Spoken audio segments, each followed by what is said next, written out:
ಓಂ ಶಾಂತಿ. ಇಂದಿನ ದಿನಾಂಕ 21/4/2025. ಪ್ರಾರ್ಥ ಮುರಳಿ ಬಾಪ್ ತಾದ ಮಧುಬನ.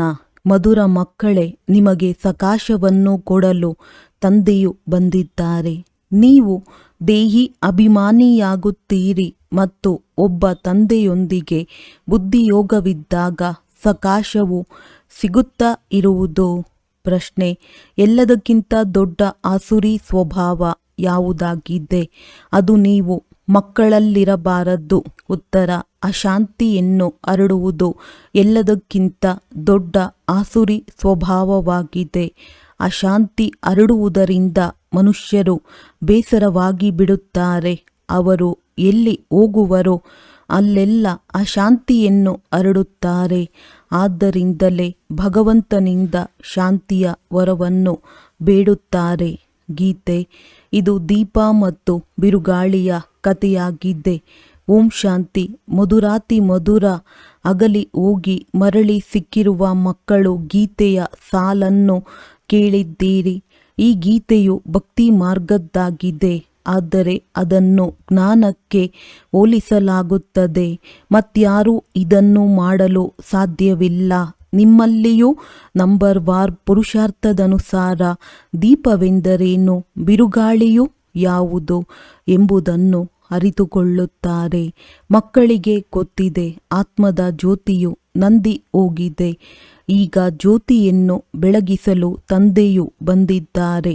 ಯಾರಾದರೂ ಶರೀರವನ್ನು ಬಿಟ್ಟಾಗಲೂ ದೀಪವನ್ನಿಡುತ್ತಾರೆ ಮತ್ತೆ ಅದನ್ನು ನಂದಿ ಹೋಗದಂತೆ ನೋಡಿಕೊಳ್ಳುತ್ತಾರೆ.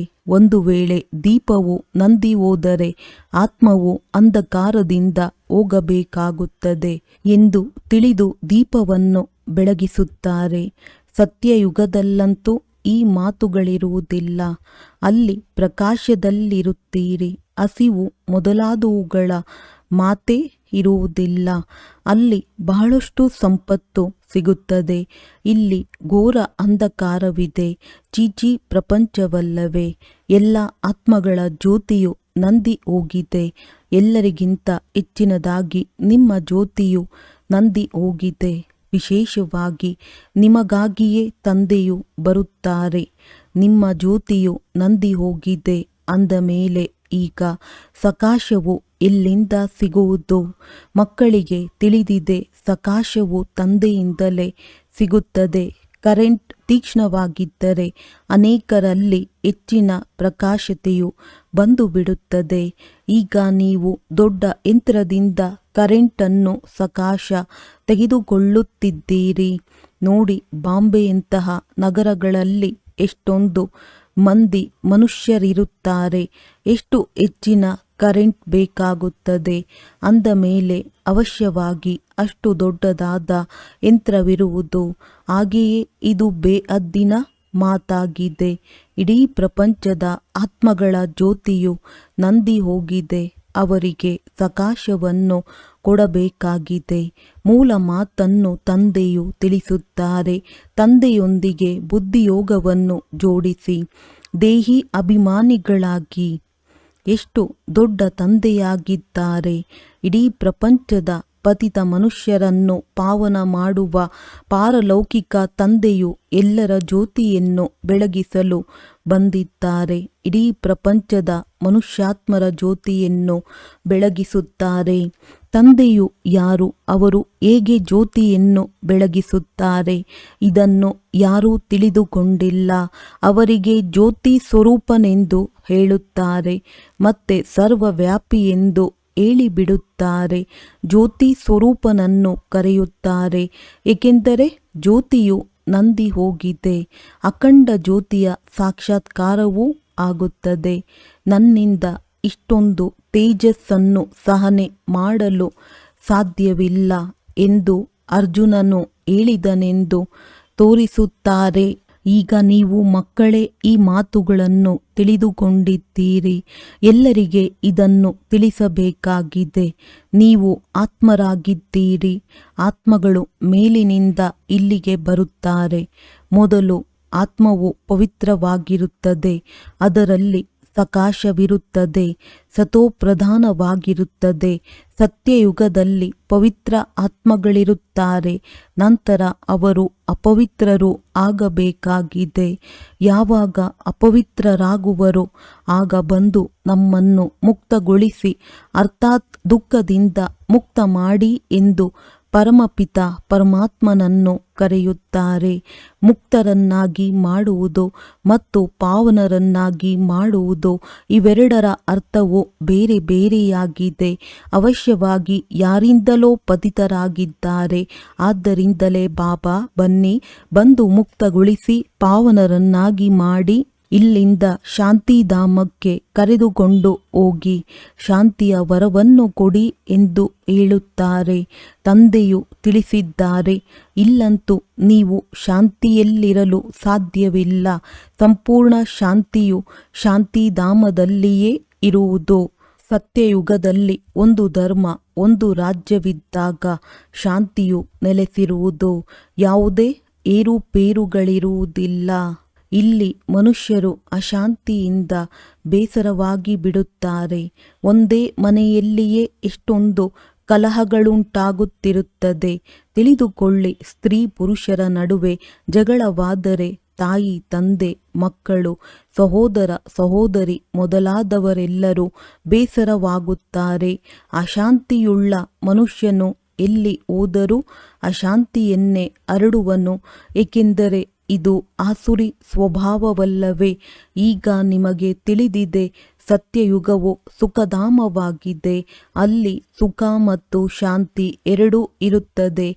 ಮತ್ತು ಪರಮಧಾಮದಲ್ಲಿ ಕೇವಲ ಶಾಂತಿ ಇರುತ್ತದೆ. ಅದಕ್ಕೆ ಮಧುರ ಶಾಂತಿಯ ಧಾಮವೆಂದು ಹೇಳಲಾಗುತ್ತದೆ. ಮುಕ್ತಿಯನ್ನು ಬಯಸುವವರಿಗೆ ಕೇವಲ ಇಷ್ಟನ್ನೇ ತಿಳಿಸಬೇಕು. ನಿಮಗೆ ಮುಕ್ತಿಯು ಬೇಕೆಂದರೆ ತಂದೆಯನ್ನು ನೆನಪು ಮಾಡಿರಿ. ಮುಕ್ತಿಯ ನಂತರ ಜೀವನ್ಮುಕ್ತಿಯು ಅವಶ್ಯವಾಗಿ ಬೇಕು. ಮೊದಲು ಜೀವನ್ಮುಕ್ತರಾಗಿರುತ್ತಾರೆ, ನಂತರ ಜೀವನ ಬಂಧನದಲ್ಲಿ ಬರುತ್ತಾರೆ. ಅರ್ಧವಿದೆಯಲ್ಲವೇ?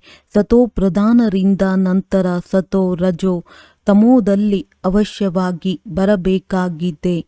ಕೊನೆಯಲ್ಲಿ ಯಾರು ಒಂದು ಅಥವಾ ಅರ್ಧ ಜನ್ಮಕ್ಕಾಗಿ ಬರುವವರಿದ್ದಾರೆಯೋ ಅವರೇನು ಸುಖ ದುಃಖದ ಅನುಭವ ಮಾಡುತ್ತಾರೆ. ನೀವಂತೂ ಎಲ್ಲದರ ಅನುಭವ ಮಾಡುತ್ತೀರಿ, ಏಕೆಂದರೆ ನಿಮಗೆ ತಿಳಿದಿದೆ, ನಾವು ಇಷ್ಟು ಜನ್ಮಗಳು ಸುಖದಲ್ಲಿರುತ್ತೇವೆ, ಇಷ್ಟು ಜನ್ಮಗಳು ದುಃಖದಲ್ಲಿರುತ್ತೇವೆ. ಹೊಸ ಪ್ರಪಂಚದಲ್ಲಿ ಇಂತಿಂತಹ ಧರ್ಮದವರು ಬರಲು ಸಾಧ್ಯವಿಲ್ಲ. ಅವರ ಪಾತ್ರವೇ ನಂತರ ಬರುತ್ತದೆ. ಬಲೆ ಹೊಸ ಖಂಡವಾಗಿರುತ್ತದೆ. ಅವರಿಗೆ ಅದೇ ಹೊಸ ಪ್ರಪಂಚವೆನಿಸುತ್ತದೆ. ಹೇಗೆ ಬೌದ್ಧ ಖಂಡ, ಕ್ರಿಶ್ಚಿಯನ್ ಖಂಡ ಹೊಸದಾಯಿತಲ್ಲವೇ? ಅವರೂ ಸಹ ಸತೋ ರಜೋ ತಮೋದಿಂದ ಪಾರು ಮಾಡಬೇಕಾಗಿದೆ. ವೃಕ್ಷದಲ್ಲಿ ಇದೇ ರೀತಿಯಾಗುತ್ತದೆ ಎಲ್ಲವೇ? ನಿಧಾನವಾಗಿ ವೃದ್ಧಿಯನ್ನು ಹೊಂದುತ್ತಾ ಹೋಗುತ್ತದೆ. ಯಾವ ಎಲೆಗಳು ಮೊದಲು ಬರುವವೋ ಅವು ಕೆಳಗೆ ಇರುತ್ತವೆ. ನೋಡಿದ್ದೀರಲ್ಲವೇ? ಹೊಸ ಎಲೆಗಳು ಹೇಗೆ ಹೊರಡುತ್ತವೆ. ಚಿಕ್ಕ ಚಿಕ್ಕ ಹಚ್ಚ ಹಸುರಾದ ಎಲೆಗಳು ಚಿಗುರುತ್ತಿರುತ್ತವೆ ಮತ್ತು ಹೂವು ಬಿಡುತ್ತವೆ. ಹೊಸ ವೃಕ್ಷವು ಬಹಳ ಚಿಕ್ಕದಾಗಿರುತ್ತದೆ. ಹೊಸ ಬೀಜವನ್ನು ಬಿತ್ತಿದಾಗ ಅದನ್ನು ಸರಿಯಾಗಿ ಪಾಲನೆ ಮಾಡಲಿಲ್ಲವೆಂದರೆ ಒಣಗಿ ಹೋಗುತ್ತದೆ. ಹಾಗೆಯೇ ನೀವು ಸಹ ಹೊಸಬ್ಬರ ಪಾಲನೆ ಮಾಡಲಿಲ್ಲವೆಂದರೆ ಹೊರಟು ಹೋಗುತ್ತಾರೆ. ತಂದೆಯು ಬಂದು ಮನುಷ್ಯರಿಂದ ದೇವತೆಗಳನ್ನಾಗಿ ಮಾಡುತ್ತಾರೆ, ಮತ್ತೆ ಅದರಲ್ಲಿ ನಂಬರ್ ವಾರ್ ಆಗುತ್ತಾರೆ. ರಾಜಧಾನಿಯು ಸ್ಥಾಪನೆಯಾಗುತ್ತದೆ ಎಲ್ಲವೇ? ಅನೇಕರು ಅನುತ್ತೀರ್ಣರಾಗಿ ಬಿಡುತ್ತಾರೆ. ಮಕ್ಕಳ ಸ್ಥಿತಿಯು ಹೇಗಿದೆಯೋ ಅದರಂತೆಯೇ ತಂದೆಯಿಂದ ಪ್ರೀತಿಯು ಸಿಗುತ್ತದೆ. ಕೆಲವು ಮಕ್ಕಳಿಗೆ ಬಾಹ್ಯ ರೂಪದಲ್ಲಿ ಪ್ರೀತಿ ಮಾಡಲಾಗುತ್ತದೆ. ಕೆಲವರು ಬರೆಯುತ್ತಾರೆ, ಬಾಬಾ, ನಾವು ಅನುತ್ತೀರ್ಣರಾದೆವು, ಪತಿತರಾಗಿ ಬಿಟ್ಟವೆಂದು. ಈಗ ಅಂಥವರ ಕೈಯನ್ನು ಯಾರು ಹಿಡಿಯುವರು? ಅಂಥವರು ತಂದೆಯ ಹೃದಯವನ್ನೇರಲು ಸಾಧ್ಯವಿಲ್ಲ. ಪವಿತ್ರರಿಗೆ ತಂದೆಯು ಆಸ್ತಿಯನ್ನು ಕೊಡುತ್ತಾರೆ. ಮೊದಲು ಒಬ್ಬೊಬ್ಬರಿಂದ ಪೂರ್ಣ ಸಮಾಚಾರವನ್ನು ಕೇಳಿ ಲೆಕ್ಕವನ್ನು ತೆಗೆದುಕೊಳ್ಳುತ್ತಾರೆ. ಎಂತಹ ಸ್ಥಿತಿಯೋ ಅಂತಹ ಪ್ರೀತಿ. ಬಲೆ ಹೊರಗಿನಿಂದ ಪ್ರೀತಿ ಮಾಡುತ್ತಾರೆ, ಆದರೆ ಒಳಗೆ ಗೊತ್ತಿರುತ್ತದೆ ಇವರು ಸಂಪೂರ್ಣ ಬುದ್ಧು ದಡ್ಡ ಆಗಿದ್ದಾರೆ, ಸೇವೆ ಮಾಡುವುದಿಲ್ಲವೆಂದು ವಿಚಾರವಂತೂ ಇರುತ್ತದೆ ಎಲ್ಲವೇ. ಅಜ್ಞಾನ ಕಾಲದಲ್ಲಿಯೂ ಚೆನ್ನಾಗಿ ಸಂಪಾದನೆ ಮಾಡುವವರಿದ್ದರೆ ಅವರನ್ನು ತಂದೆಯೂ ಸಹ ಬಹಳ ಪ್ರೀತಿಯಿಂದ ನೋಡಿಕೊಳ್ಳುತ್ತಾರೆ. ಸಂಪಾದನೆ ಮಾಡದಿದ್ದರೆ ತಂದೆಗೂ ಸಹ ಅಷ್ಟೊಂದು ಪ್ರೀತಿ ಇರುವುದಿಲ್ಲ. ಅಂದಾಗ ಇಲ್ಲಿಯೂ ಹಾಗೆಯೇ ಮಕ್ಕಳು ಹೊರಗೂ ಸೇವೆ ಮಾಡುತ್ತಾರಲ್ಲವೇ. ಬಲೆ ಯಾವುದೇ ಧರ್ಮದವರಿರಬಹುದು, ಅವರಿಗೂ ತಿಳಿಸಿಕೊಡಬೇಕು. ತಂದೆಯನ್ನು ಮುಕ್ತಿದಾತನೆಂದು ಕರೆಯಲಾಗುತ್ತದೆ ಎಲ್ಲವೇ. ಅಂದಾಗ ಮುಕ್ತಿದಾತ ಮತ್ತು ಮಾರ್ಗದರ್ಶಕನು ಯಾರು ಎಂಬ ಪರಿಚಯವನ್ನು ಅವರಿಗೆ ಕೊಡಬೇಕಾಗಿದೆ. ಪರಮಪಿತ ಪರಮಾತ್ಮನು ಬರುತ್ತಾರೆ, ಎಲ್ಲರನ್ನೂ ಮುಕ್ತರನ್ನಾಗಿ ಮಾಡುತ್ತಾರೆ. ತಂದೆಯು ತಿಳಿಸುತ್ತಾರೆ, ಇಷ್ಟೊಂದು ಪತಿತರಾಗಿ ಬಿಟ್ಟಿದ್ದೀರಿ, ಪವಿತ್ರತೆಯೇ ಇಲ್ಲ, ಈಗ ನನ್ನನ್ನು ನೆನಪು ಮಾಡಿ. ತಂದೆಯು ಪರಮ ಪವಿತ್ರನಾಗಿದ್ದಾರೆ. ಉಳಿದವರೆಲ್ಲರೂ ಅವಶ್ಯವಾಗಿ ಪವಿತ್ರರಿಂದ ಅಪವಿತ್ರರಾಗಿದ್ದಾರೆ. ಪುನರ್ಜನ್ಮವನ್ನು ತೆಗೆದುಕೊಳ್ಳುತ್ತಾ ಕೆಳಗಿಳಿಯುತ್ತಾ ಬರುತ್ತಾರೆ. ಈ ಸಮಯದಲ್ಲಿ ಎಲ್ಲರೂ ಪತಿತರಾಗಿದ್ದಾರೆ. ಆದ್ದರಿಂದ ತಂದೆಯು ಸಲಹೆ ನೀಡುತ್ತಾರೆ, ನೀವು ನನ್ನನ್ನು ನೆನಪು ಮಾಡಿದ್ದರೆ ಪಾವನರಾಗಿ ಬಿಡುತ್ತೀರಿ. ಈಗ ಮೃತ್ಯುವು ಸನ್ಮುಖದಲ್ಲಿ ನಿಂತಿದೆ. ಹಳೆಯ ಪ್ರಪಂಚದ ಅಂತ್ಯವಾಗಿದೆ. ಮಾಯೆಯದು ಎಷ್ಟೊಂದು ಆಡಂಬರವಿದೆ. ಆದ್ದರಿಂದ ಮನುಷ್ಯರು ಇದೇ ಸ್ವರ್ಗವೆಂದು ತಿಳಿಯುತ್ತಾರೆ. ವಿದ್ಯುತ್, ವಿಮಾನ ಮೊದಲಾದವೆಲ್ಲವೂ ಮಾಯೆಯ ಶೋ ಆಗಿದೆ. ಈಗ ಇದು ಸಮಾಪ್ತಿಯಾಗಲಿದೆ, ಮತ್ತೆ ಸ್ವರ್ಗದ ಸ್ಥಾಪನೆಯಾಗುವುದು. ಈ ವಿದ್ಯುತ್ ಇತ್ಯಾದಿ ಎಲ್ಲವೂ ಸ್ವರ್ಗದಲ್ಲಿಯೂ ಇರುತ್ತದೆ. ಅಂದಾಗ ಇದೆಲ್ಲವೂ ಸ್ವರ್ಗಕ್ಕೆ ಹೇಗೆ ಬರುತ್ತದೆ? ಅವಶ್ಯವಾಗಿ ಇದನ್ನು ತಿಳಿದಿರುವವರು ಬೇಕಲ್ಲವೇ. ನಿಮ್ಮ ಬಳಿ ಬಹಳಷ್ಟು ಮಂದಿ ಒಳ್ಳೊಳ್ಳೆಯ ತಿಳುವಳಿಕೆಯುಳ್ಳವರು ಬರುತ್ತಾರೆ. ಅವರು ರಾಜಧಾನಿಯಲ್ಲಂತೂ ಬರುವುದಿಲ್ಲ, ಆದರೂ ಸಹ ನಿಮ್ಮ ಪ್ರಜೆಗಳಲ್ಲಿ ಬರುತ್ತಾರೆ. ಇಂಜಿನಿಯರಿಂಗ್ ಮೊದಲಾದುದನ್ನು ಕಲಿತಿರುವ ಒಳ್ಳೊಳ್ಳೆಯ ಕೌಶಲ್ಯವುಳ್ಳವರು ಬರುತ್ತಾರೆ. ಈ ಫ್ಯಾಷನ್ ಎಲ್ಲವೂ ವಿದೇಶದಿಂದ ಬರುತ್ತದೆ.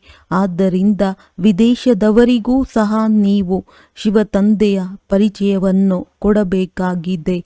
ತಂದೆಯನ್ನು ನೆನಪು ಮಾಡಿ ಎಂದು ತಿಳಿಸಬೇಕಾಗಿದೆ. ನೀವು ಸಹ ಯೋಗದಲ್ಲಿರುವ ಪುರುಷಾರ್ಥವನ್ನು ಬಹಳ ಮಾಡಬೇಕಾಗಿದೆ. ಇದರಲ್ಲಿಯೇ ಬಹಳಷ್ಟು ಮಾಯೆಯ ಬಿರುಗಾಳಿಗಳು ಬರುತ್ತವೆ. ಕೇವಲ ನನ್ನೊಬ್ಬನನ್ನೇ ನೆನಪು ಮಾಡಿ ಎಂದು ತಿಳಿಸುತ್ತಾರೆ. ಇದು ಸಹ ಒಳ್ಳೆಯ ಮಾತಾಗಿದೆ ಎಲ್ಲವೇ.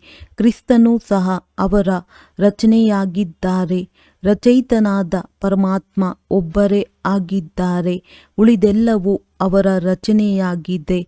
ಆಸ್ತಿಯು ರಚಯಿತನಿಂದಲೇ ಸಿಗುತ್ತದೆ.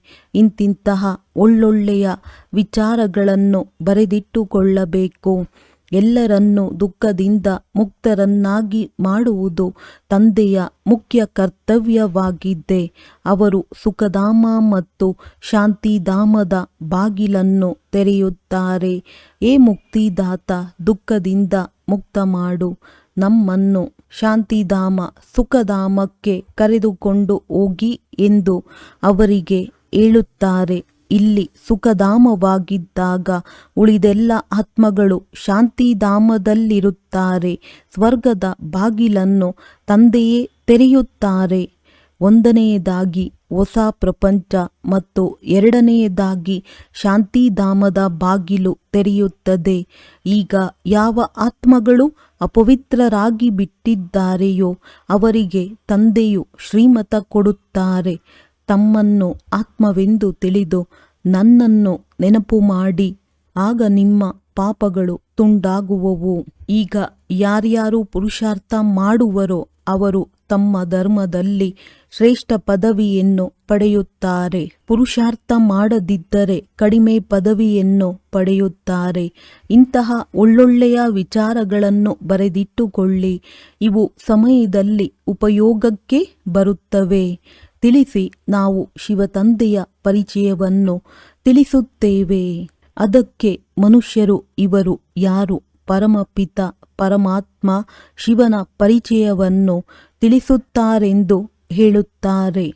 ಆಗ ತಿಳಿಸಿ, ನೀವು ಆತ್ಮದ ರೂಪದಲ್ಲಿ ಎಲ್ಲರೂ ಪರಸ್ಪರ ಸಹೋದರರಾಗಿದ್ದೀರಿ ಮತ್ತು ಪ್ರಜಾಪಿತ ಬ್ರಹ್ಮನ ಮೂಲಕ ರಚನೆಯನ್ನು ರಚಿಸುವುದರಿಂದ ಶರೀರದ ಲೆಕ್ಕದಲ್ಲಿ ಸಹೋದರ ಸಹೋದರಿಯರಾಗುತ್ತೀರಿ. ಪರಮಪಿತ ಪರಮಾತ್ಮ ಯಾರಿಗೆ ಮುಕ್ತಿದಾತ ಮಾರ್ಗದರ್ಶಕನೆಂದು ಹೇಳುವರೋ ಅವರ ಪರಿಚಯವನ್ನು ನಾವು ನಿಮಗೆ ತಿಳಿಸುತ್ತೇವೆ. ಅವಶ್ಯವಾಗಿ ಪರಮಾತ್ಮನು ನಮಗೆ ತಿಳಿಸಿದ್ದಾರೆ, ಆದ್ದರಿಂದ ನಿಮಗೆ ತಿಳಿಸುತ್ತೇವೆ. ಸನ್ಶೋಸ್ ಫಾದರ್ ಇದನ್ನೂ ಸಹ ತಿಳಿಸಬೇಕು. ಆತ್ಮವು ಸಂಪೂರ್ಣ ಸೂಕ್ಷ್ಮ ನಕ್ಷತ್ರವಾಗಿದೆ. ಈ ಸ್ಥೂಲ ಕಣ್ಣುಗಳಿಂದ ಅದನ್ನು ನೋಡಲಾಗುವುದಿಲ್ಲ. ದಿವ್ಯ ದೃಷ್ಟಿಯಿಂದ ಸಾಕ್ಷಾತ್ಕಾರವಾಗುತ್ತದೆ. ಆತ್ಮವು ಬಿಂದುವಾಗಿದೆ. ಅದರ ಸಾಕ್ಷಾತ್ಕಾರದಿಂದೇನೂ ಲಾಭವಿಲ್ಲ. ತಂದೆಯೂ ಸಹ ಬಿಂದುವಾಗಿದ್ದಾರೆ. ಅವರನ್ನು ಪರಮಾತ್ಮನೆಂದು ಕರೆಯಲಾಗುತ್ತದೆ. ಆತ್ಮ ಮತ್ತು ಪರಮಾತ್ಮನ ರೂಪವು ಒಂದೇ ಆಗಿದೆ. ಆದರೆ ಅವರು ಪರಮ ಆತ್ಮ ಜ್ಞಾನಪೂರ್ಣನಾಗಿದ್ದಾರೆ. ಜ್ಞಾನ ಸಾಗರ, ಆನಂದ ಸಾಗರನಾಗಿದ್ದಾರೆ. ಮುಕ್ತಿದಾತ ಮತ್ತು ಮಾರ್ಗದರ್ಶಕನಾಗಿದ್ದಾರೆ. ಅವರನ್ನು ಬಹಳ ಮಹಿಮೆ ಮಾಡಬೇಕು. ಅವಶ್ಯವಾಗಿ ತಂದೆಯು ಬರುತ್ತಾರೆ. ಆಗಲೇ ಎಲ್ಲರನ್ನೂ ಜೊತೆಯಲ್ಲಿ ಕರೆದುಕೊಂಡು ಹೋಗುತ್ತಾರಲ್ಲವೇ. ತಂದೆಯು ಬಂದು ಜ್ಞಾನವನ್ನು ತಿಳಿಸುತ್ತಾರೆ. ಆತ್ಮವು ಅತಿ ಸೂಕ್ಷ್ಮ ಬಿಂದುವಾಗಿದೆ. ನಾನು ಅತಿ ಸೂಕ್ಷ್ಮವಾಗಿದ್ದೇನೆ. ಜ್ಞಾನವನ್ನು ಅವಶ್ಯವಾಗಿ ಯಾರ ಶರೀರದಲ್ಲಾದರೂ ಪ್ರವೇಶವಾಗಿ ಕೊಡುತ್ತಾರಲ್ಲವೇ. ತಂದೆಯು ತಿಳಿಸುತ್ತಾರೆ, ನಾನು ಈ ಬ್ರಹ್ಮರವರ ಆತ್ಮದ ಪಕ್ಕದಲ್ಲಿ ಬಂದು ಕುಳಿತುಕೊಳ್ಳುತ್ತೇನೆ. ನನ್ನಲ್ಲಿ ಶಕ್ತಿ ಇದೆ. ಕರ್ಮೇಂದ್ರಿಯಗಳು ಸಿಕ್ಕಿತೆಂದರೆ ನಾನು ಮಾಲೀಕನಾಗಿ ಬಿಟ್ಟೆನು. ಈ ಕರ್ಮೇಂದ್ರಿಯಗಳ ಮೂಲಕ ಕುಳಿತು ತಿಳಿಸಿಕೊಡುತ್ತೇನೆ. ಇವರಿಗೆ ಆಡಮ್ ಎಂತಲೂ ಕರೆಯಲಾಗುತ್ತದೆ. ಆಡಮ್ ಮೂಲ ಪುರುಷನಾಗಿದ್ದಾರೆ. ಮನುಷ್ಯರ ವಂಶಾವಳಿ ಇದೆ ಎಲ್ಲವೇ. ಇವರು ಮಾತಾಪಿತನೂ ಆಗುತ್ತಾರೆ. ಇವರಿಂದ ರಚನೆಯಾಗುತ್ತದೆ. ಹಳೆಯ ವ್ಯಕ್ತಿಯಾಗಿದ್ದಾರೆ. ಆದರೆ ತಂದೆಯು ದತ್ತು ಮಾಡಿಕೊಂಡಿದ್ದಾರೆ. ಇಲ್ಲದಿದ್ದರೆ ಬ್ರಹ್ಮನೆಲ್ಲಿಂದ ಬರುವರು. ಬ್ರಹ್ಮ ತಂದೆಯ ಹೆಸರು ಯಾರಿಗೂ ತಿಳಿದಿಲ್ಲ. ಬ್ರಹ್ಮ, ವಿಷ್ಣು, ಶಂಕರ ಇದು ಯಾರ ರಚನೆಯಾದರೂ ಇರಬೇಕಲ್ಲವೇ. ರಚಯಿತನು ಒಬ್ಬರೇ ಆಗಿದ್ದಾರೆ. ತಂದೆಯು ಈ ಬ್ರಹ್ಮರವರನ್ನು ದತ್ತು ಮಾಡಿಕೊಂಡಿದ್ದಾರೆ. ಇದನ್ನು ಚಿಕ್ಕ ಮಕ್ಕಳು ಕುಳಿತು ತಿಳಿಸಿದರೂ ಇದು ಬಹಳ ದೊಡ್ಡ ಜ್ಞಾನವೆಂದು ಹೇಳುತ್ತಾರೆ. ಯಾವ ಮಕ್ಕಳಿಗೆ ಚೆನ್ನಾಗಿ ಧಾರಣೆಯಾಗುತ್ತದೆಯೋ ಅವರಿಗೆ ಬಹಳ ಖುಷಿ ಇರುವುದು ಎಂದು ಆಕಳಿಕೆ ಬರುವುದಿಲ್ಲ. ತಿಳಿದುಕೊಳ್ಳುವವರು ಅಲ್ಲವೆಂದರೆ ಆಕಳಿಸುತ್ತಾ ಇರುವರು. ಇಲ್ಲಂತೂ ನಿಮಗೆ ಎಂದೂ ಆಕಳಿಕೆ ಬರಬಾರದು. ಸಂಪಾದನೆಯ ಸಮಯದಲ್ಲಿ ಎಂದು ಆಕಳಿಕೆ ಬರುವುದಿಲ್ಲ. ಗ್ರಾಹಕರು ಬರುವುದಿಲ್ಲ. ವ್ಯಾಪಾರವಾಗುತ್ತಿಲ್ಲವೆಂದರೆ ಆಕಳಿಕೆ ಬರುತ್ತಿರುತ್ತದೆ. ಹಾಗೆಯೇ ಇಲ್ಲಿಯೂ ಸಹ ಧಾರಣೆಯಾಗುವುದಿಲ್ಲ. ಕೆಲವರಂತೂ ಏನನ್ನೂ ಅರ್ಥ ಮಾಡಿಕೊಳ್ಳುವುದಿಲ್ಲ. ಏಕೆಂದರೆ ದೇಹಾಭಿಮಾನವಿದೆ. ದೇಹಿ ಅಭಿಮಾನಿಯಾಗಿ ಕುಳಿತುಕೊಳ್ಳುವುದಿಲ್ಲ. ಯಾವುದಾದರೊಂದು ಹೊರಗಿನ ಮಾತುಗಳು ನೆನಪಿಗೆ ಬಂದು ಬಿಡುತ್ತವೆ. ಜ್ಞಾನ ಬಿಂದುಗಳನ್ನೂ ಸಹ ಬರೆದುಕೊಳ್ಳುವುದಿಲ್ಲ. ಈ ಅಂಶವು ಬಹಳ ಚೆನ್ನಾಗಿದೆ ಎಂದು ಕೇಳಿದ ತಕ್ಷಣವೇ ಬುದ್ಧಿವಂತ ಮಕ್ಕಳು ಬರೆದಿಟ್ಟುಕೊಳ್ಳುತ್ತಾರೆ. ವಿದ್ಯಾರ್ಥಿಗಳ ಚಲನೆಯೂ ಸಹ ಶಿಕ್ಷಕರಿಗೆ ಕಾಣಿಸುತ್ತದೆ ಎಲ್ಲವೇ. ಬುದ್ಧಿವಂತ ಶಿಕ್ಷಕರ ದೃಷ್ಟಿಯು ಎಲ್ಲ ವಿದ್ಯಾರ್ಥಿಗಳ ಕಡೆ ಇರುತ್ತದೆ. ಇದರ ಆಧಾರದಿಂದಲೇ ವಿದ್ಯಾಭ್ಯಾಸದ ಸರ್ಟಿಫಿಕೇಟನ್ನು ಕೊಡುತ್ತಾರೆ, ನಡವಳಿಕೆಯ ಸರ್ಟಿಫಿಕೇಟನ್ನು ಕೊಡುತ್ತಾರೆ. ಇವರು ಎಷ್ಟು ಗೈರು ಹಾಜರಿಯಾಗಿದ್ದರು ಎಂಬ ಲೆಕ್ಕವನ್ನು ತೆಗೆಯುತ್ತಾರೆ. ಆದರೆ ಇಲ್ಲಂತೂ ಹಾಜರಿರುತ್ತಾರೆ, ಆದರೆ ಏನನ್ನೂ ತಿಳಿದುಕೊಳ್ಳುವುದಿಲ್ಲ, ಧಾರಣೆಯೂ ಆಗುವುದಿಲ್ಲ. ಬಾಬಾ, ಏನು ಮಾಡುವುದು?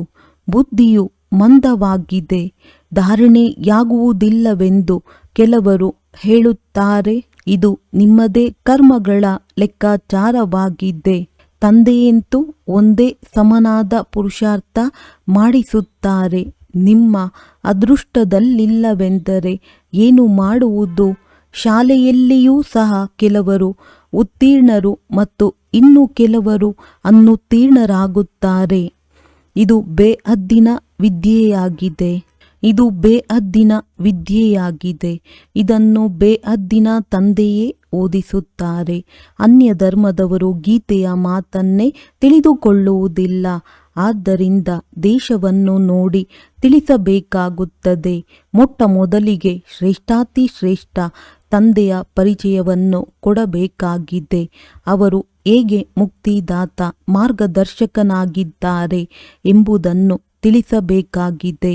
ಸ್ವರ್ಗದಲ್ಲಿ ಈ ವಿಕಾರವಿರುವುದಿಲ್ಲ. ಈ ಸಮಯದಲ್ಲಿ ಇದಕ್ಕೆ ಪತಿತ ರಾಜ್ಯವೆಂದು ಹೇಳಲಾಗುತ್ತದೆ. ಹಳೆಯ ಪ್ರಪಂಚವಾಗಿದೆಯಲ್ಲವೇ? ಇದಕ್ಕೆ ಸತ್ಯಯುಗವೆಂದು ಹೇಳುವುದಿಲ್ಲ. ಹೊಸ ಪ್ರಪಂಚವಿತ್ತು, ಆದರೆ ಈಗ ಹಳೆಯದಾಗಿದೆ. ಮಕ್ಕಳಲ್ಲಿ ಯಾರಿಗೆ ಸರ್ವೀಸಿನ ಉಮಂಗವಿದೆಯೋ ಅವರು ಇವೆಲ್ಲ ಅಂಶಗಳನ್ನು ಬರೆದಿಟ್ಟುಕೊಳ್ಳಬೇಕು. ಒಳ್ಳೆಯದು. ಮಧುರಾತಿ ಮಧುರ ಅಗಲಿ ಹೋಗಿ ಮರಳಿ ಸಿಕ್ಕಿದ ಮಕ್ಕಳ ಪ್ರತಿ ಮಾತ್ಪಿತಾ ಬಾಪ್ದಾದಾರವರ ನೆನಪು, ಪ್ರೀತಿ ಹಾಗೂ ಸುಪ್ರಭಾತ. ಆತ್ಮೀಯ ಮಕ್ಕಳಿಗೆ ಆತ್ಮೀಯ ತಂದೆಯ ನಮಸ್ತೆ. ಧಾರಣೆಗಾಗಿ ಮುಖ್ಯ ಸಾರ. ವಿದ್ಯೆಯಲ್ಲಿ ಬಹಳ ಸಂಪಾದನೆ ಇದೆ. ಆದ್ದರಿಂದ ಖುಷಿಯಿಂದ ಸಂಪಾದನೆ ಮಾಡಿಕೊಳ್ಳಬೇಕಾಗಿದೆ. ಓದುವ ಸಮಯದಲ್ಲಿ ಎಂದು ಆಕಳಿಕೆ ಇತ್ಯಾದಿ ಬರಬಾರದು. ಬುದ್ಧಿಯೋಗವು ಅಲ್ಲಿ ಇಲ್ಲಿ ಅಲೆಯಬಾರದು. ಒಳ್ಳೊಳ್ಳೆಯ ಅಂಶಗಳನ್ನು ಬರೆದುಕೊಂಡು ಧಾರಣೆ ಮಾಡುತ್ತಾ ಇರಿ. ಪವಿತ್ರರಾಗಿ ತಂದೆಯ ಹೃದಯವನ್ನು ಪಡೆಯುವಂತಹ ಅಧಿಕಾರಿಗಳಾಗಬೇಕಾಗಿದೆ. ಸೇವೆಯಲ್ಲಿ ಬುದ್ಧಿವಂತರಾಗಬೇಕಾಗಿದೆ. ಒಳ್ಳೆಯ ಸಂಪಾದನೆ ಮಾಡಿಕೊಳ್ಳಬೇಕು ಮತ್ತು ಅನ್ಯರಿಂದಲೂ ಮಾಡಿಸಬೇಕಾಗಿದೆ. ವರದಾನ: ಮರುಜೀವ ಜನ್ಮದ ಸ್ಮೃತಿಯಿಂದ ಸರ್ವ ಕರ್ಮ ಬಂಧನಗಳನ್ನು ಸಮಾಪ್ತಿ ಮಾಡುವಂತಹ ಕರ್ಮಯೋಗಿ ಭವ. ಈ ಮರುಜೀವ ದಿವ್ಯ ಜನ್ಮ ಕರ್ಮ ಬಂಧನದ ಜನ್ಮ ಅಲ್ಲ, ಇದು ಕರ್ಮಯೋಗಿ ಜನ್ಮವಾಗಿದೆ. ಈ ಅಲೌಕಿಕ ದಿವ್ಯ ಜನ್ಮದಲ್ಲಿ ಬ್ರಾಹ್ಮಣ ಆತ್ಮ ಸ್ವತಂತ್ರವಾಗಿದೆ ಹೊರತು ಪರತಂತ್ರವಲ್ಲ. ಈ ದೇಹ ಲೋನ್ನಲ್ಲಿ ಸಿಕ್ಕಿರುವುದಾಗಿದೆ. ಇಡೀ ವಿಶ್ವದ ಸೇವೆಗಾಗಿ ಹಳೆಯ ಶರೀರದಲ್ಲಿ ತಂದೆಯು ಶಕ್ತಿ ತುಂಬಿ ನಡೆಸುತ್ತಿದ್ದಾರೆ. ಜವಾಬ್ದಾರಿ ತಂದೆಯದಾಗಿದೆ ಹೊರತು ನಿಮ್ಮದಲ್ಲ. ತಂದೆಯು ಸೂಚನೆ ನೀಡಿದ್ದಾರೆ, ಕರ್ಮ ಮಾಡಿ ಎಂದು. ನೀವು ಸ್ವತಂತ್ರರಾಗಿರುವಿರಿ. ನಡೆಸುವಂತಹ ತಂದೆ ನಡೆಸುತ್ತಿದ್ದಾರೆ. ಇದೇ ವಿಶೇಷ ಧಾರಣೆಯಿಂದ ಕರ್ಮ ಬಂಧನಗಳನ್ನು ಸಮಾಪ್ತಿ ಮಾಡಿ ಕರ್ಮಯೋಗಿಗಳಾಗಿ. ಸ್ಲೋಗನ್: ಸಮಯದ ಸಮೀಪತೆಯ ಬುನಾದಿಯಾಗಿದೆ ಬೇಹದ್ದಿನ ವೈರಾಗ್ಯ ವೃತ್ತಿ. ಅವ್ಯಕ್ತ ಸೂಚನೆ: ಕಂಬೈನ್ಡ್ ರೂಪದ ಸ್ಮೃತಿಯಿಂದ ಸದಾ ವಿಜಯಿಯಾಗಿರಿ. ಎಷ್ಟೆಷ್ಟು ನೆನಪಿನಲ್ಲಿರುತ್ತೀರಿ ಅಷ್ಟು ಅನುಭವ ಮಾಡುವಿರಿ. ನಾನು ಒಂಟಿಯಲ್ಲ, ಆದರೆ ಬಾಪ್ದಾದ ಸದಾ ಜೊತೆ ಇದ್ದಾರೆ. ಯಾವುದೇ ಸಮಸ್ಯೆ ಮುಂದೆ ಬಂದರೆ ಇದೇ ಸ್ಮೃತಿಯಲ್ಲಿರಲಿ, ನಾನು ಕಂಬೈನ್ಡ್ ಆಗಿದ್ದೇನೆ. ಆಗ ಗಾಬರಿಯಾಗುವುದಿಲ್ಲ. ಕಂಬೈನ್ಡ್ ರೂಪದ ಸ್ಮೃತಿಯಿಂದ ಯಾವುದೇ ಕಷ್ಟದ ಕಾರ್ಯವು ಸಹಜವಾಗಿ ಬಿಡುವುದು. ತಮ್ಮ ಎಲ್ಲ ಹೊರೆ ತಂದೆಯ ಮೇಲೆ ಇಟ್ಟು ಸ್ವಯಂ ಹಗುರವಾಗಿ ಬಿಡಿ. ಆಗ ಸದಾ ತಮ್ಮ ಖುಷಿಯ ಅದೃಷ್ಟವಂತ ಅನುಭವ ಮಾಡುವಿರಿ ಮತ್ತು ಫರಿಷ್ಠೆಯ ಸಮಾನ ನರ್ತಿಸುತ್ತಿರುವಿರಿ. ಒಳ್ಳೆಯದು. ಓಂ ಶಾಂತಿ.